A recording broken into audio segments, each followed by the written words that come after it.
අද කතා කරන්නේ මෙන්න මේ කොට ගැන. ඉල්තෙර නිවහන. මේක මේ කේට් මෝටන්ගේ ද ලේක් හවුස් නවකතාවේ ට්‍රාන්ස්ලේෂන් එක කෝෂලී සිරිෂන්ට තමයි පරිවර්තනය කරලා තියෙන්නේ. මේක අභිරහස් කතාවක් විදිහට ගන්න පුළුවන්. මේක ඇත්තටම එක අභිරහසක් නෙමෙයි අභිරහස් දෙකක් තුනක් විතර තියෙනවා. ඉතින් අභිරහස් වලට කැමති නම් මේක රෙකමන්ඩ් කරනවා. හරිම ලස්සනයි. හැබැයි ටිකක් ලොකුයි මේ කාලයක් යනවා කියවන්න. හැබැයි අවසානයේ ලස්සන කතාවක් තියෙනවා. ඒක නිසා මම රෙකමන්ඩ් කරනවා. මේ පොතේ ඉන්නවා මේ පොඩි කාලෙම කිසිම සලකුවක් නැතුව හිතාගන්න බැරි විදිහට අතුරුදහන් වෙච්ච පොඩි ළමයෙක් ඉන්නවා.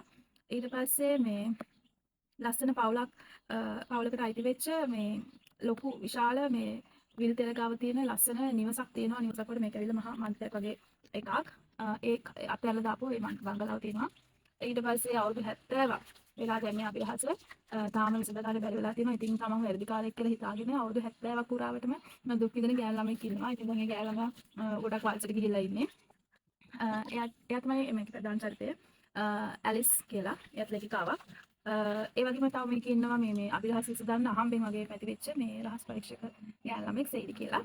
ඉතින් ඒගොල්ලන්ගේ වගේ තමයි මේ කතාව දිව යන්නේ.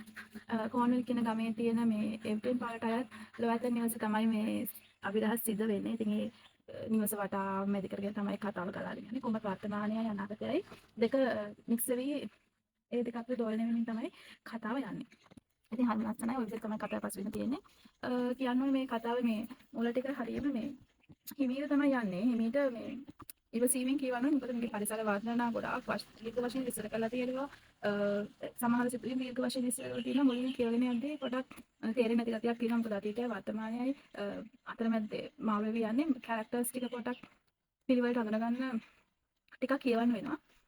පස්සේ කියවෙනවා මම කියන්නේ බෝරින් කියලා අතාරින්න එපා මේ සැලෙන්න එපා අනිවාර්යෙන් කියවන්න මොකද මේ අමාරුවෙන් හරි කියවන්න කියලා අවසානයේ ලස්සන ට්විස්ට් එකක් ලස්සනට අභිහස විසඳලා ලස්සන කතාවක් අවසානයේ නිර්මාණය වෙනවා. ඉතින් ඔයගොල්ලන්ට මම මේක නිසා ආරාධනා කරනවා ලස්සන පොත් කියවන්න කියලා. මේක ආශිර්වාද පබ්ලිෂිං හවුස් එකෙන් තමයි පබ්ලිෂ් කරලා තියෙන්නේ. මේ රුපියල් 2700යි. පිට තියෙනවා 672ක්.